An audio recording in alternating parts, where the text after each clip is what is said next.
Hi, this is your host Abdul Bhartia and welcome to another episode of Mainframe Matters. We are here at Open Mainframe Summit in Philadelphia, and today we have with us Cynthia Coupé, CEO of Outreach, Advocacy, Resources and Services. Cynthia, it's great to have you on the show. Thank you so much for having me. First of all, tell us a bit about yourself. Why did you choose this specific field? Sure. It picked me for the most part, but I am a speech language pathologist by training. And I work in the field of neurodiversity, which would be autism, ADHD, anxiety, brain-based differences, essentially. And so I'm a neurodiversity educator, and I did a TED Talk last year, which the Open Mainframe Project found and asked me to host a panel on neurodiversity for them. So that's how I got into this space. Since we are here at the Open Mainframe Summit, I want to hear your thoughts on diversity, equity, and inclusion in the mainframe or open mainframe space. The cool thing about neurodiversity is that it is the common thread around all diversity, right? Women, people of color, minorities, everybody has equal chance of being born neurodivergent. And so it's always been there. We've always had people that are neurodivergent as long as society has existed. It's just how we describe that and how we work with it has changed over time. So definitely in the mainframe industry, I think that, actually I read an article recently that the founder of IBM is neurodivergent, right? I think he had autism or has autism. So it's very common, but what I see, probably because of the generation that it is, which it falls into my generation also, is that autism and ADHD was thought of very differently and looked very different when we were children. So we don't identify ourselves that way, but I can guarantee that there's plenty of people in this industry that are neurodivergent. Let's talk about some of the efforts that are being done by the community. There is an initiative called Making Your Strong Community Stronger. Please talk about this initiative and also talk about your involvement with it. So what I know about this initiative is that they are working very diligently to have their industry, right? It's like a coming together. The Mainframe Project is really a bunch of different industries in the mainframe who want to give their employees a better sense of belonging and understanding for differences, right? So whether that be women or people of color or neurodiversity, they are actively working to have open and honest conversations so that, the elephant in the room, for lack of a better thing, is talked about, right? And so that is their initiative, and they've been working very diligently at getting more understanding and honest and open communication, which is really the first step. Now let's talk about the corporate world or the real world out there. When we look at workforces, there are so many stakeholders. Like we have the leaders of the company, CEOs, and then it trickles down all the way down to employees.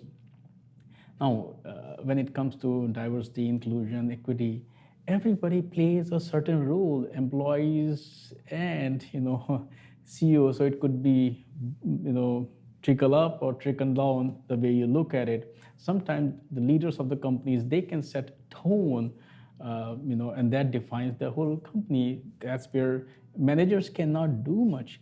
But sometimes managers can do a lot of things that make folks welcomed. Look, having a diverse workforce is fine, but does that workforce feels welcome? That it feel that the workplace is inclusive? Do they feel that, hey, I belong there, or is just I'm doing it for a paycheck? I really don't care how I feel throughout the day. So talk a bit about that aspect. There's so many different directions to go here, but I think something that's really important to understand is that there's not a one-size-fits-all approach, because we're talking about brain-based differences, right? And no two brains are the same. And so what one person might find comfortable, another person might not. So just being open to diversity of experiences is incredibly important. And also, as managers, I think really giving a hard look at what our implicit biases are is extremely important, because a lot of times individuals who are neurodivergent might present differently than a manager is used to, and might assume that that person is non-communicative, or maybe, I don't know, not the right person to be promoted for a job, right? For whatever their implicit bias is. I really think that the invitation for managers is to strip away, what's the word I'm looking for? To strip away labels and just look at behaviors, right? And so how can we move into an environment that includes universal design, which means that everybody who works at the same place has equal access to everything. So whether that be, maybe we know that people who have autism have difficulty with bright lights or loud environments. So rather than saying, oh, do you have autism? Do you need, just have an environment that the lights could be dimmed or the background noise could be shut out, or, having that available to everybody, because you don't have to have autism in order to feel like those accommodations could help you, right? So it's, it's having open conversations with people who are neurodivergent and giving an environment where a manager isn't the expert. So creating that culture where, like, I want to learn about you, I think is really where you have to start. If I ask you, what kind of trends are you seeing, changes are you seeing that are there in place, which makes you feel comfortable that, we are moving in a positive direction, or you feel that there's still a lot of room for education? I mean, definitely there's both, right? Like, I think that the younger generation coming in knows themselves a lot better. They've been raised in a very different way than our generation was, which is to really look at who they are and speak to their strengths and, like, hey, this is who I am. Like, this is what I need. And also, along with that, people that they've been raised with who might be neurotypical see the same thing. They're like, hey, you know what? My friend isn't being represented here. Like this is an issue for me. I know that they have diversity of thought, and I want them to be part of the conversation. So that's one thing that's definitely driving change, is just who's coming in and what their ask is, what the environment is that they want to be in. And I think that I'm seeing the mainframe be open to that, but also, like, how do we do this? Some of the feedback that I've heard from employees is that they wish that the efforts were more transparent, right? They wish that they knew exactly what their organizations were doing, or they wish that they felt freer to talk about themselves. And, everybody's different on that level too. So I feel like historically people have been passed up for promotions. And, again, why is that? Like, we really need to restructure the system. So I think that's what's up next on the table. Conversation is first, and that's started, and that's huge. Yeah, I mean, that's the starting point, conversation. Yeah. Open dialogue. Now, we are here at the summit. Tell us about, your talk, keynote that you're delivering. What is the focus of the talk? Basically, I'm talking about how neurodiversity and the mainframe industry kind of live in a parallel universe.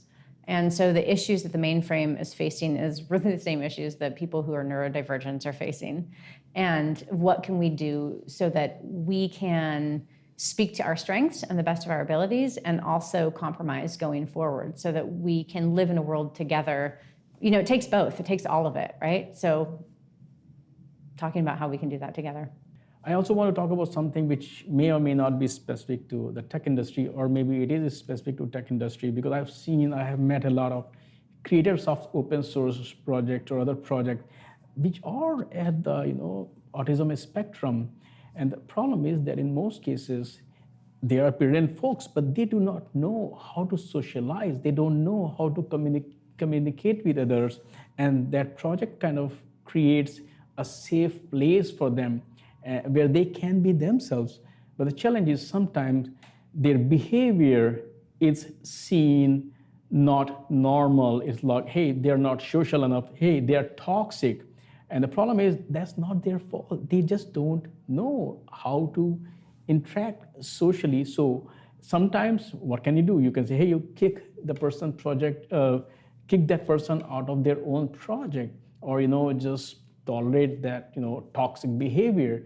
But neither of the two is a solution. So I also feel that sometimes these folks need our help so that they can continue to contribute without having to feel bad about who they actually are. So talk about this, because this is a big problem. So again, because I'm a speech language pathologist, like I think communication is what it's all about.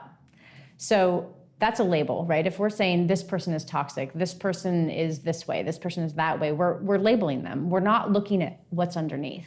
And that's where we need to go. So if we're having that reaction, oh, you don't understand me, you're standoffish, you this, you that, how about if we flip that and say, well, what's really going on here? And maybe I can approach that person. Very non-confrontational communication, I feel like, is so powerful. When you don't look at me when you're talking, I'm not really sure if you're interested in what I have to say. Can you tell me more about that? Super simple, right? It's really, because I feel like the person who is neurodivergent a lot of times knows themselves really well and might be able to tell you that, or might not, maybe they're like, I don't really know, but that feedback helps us as well. So being able to just like put down the swords, put down the judgment, and really speak to it from a person-centered approach, I think is everything. Cynthia, thank you so much for taking time out today and talk about this really serious topic. And I would love to have you back on the show. Thank you. Yes, you're welcome. Thank you so much for having me.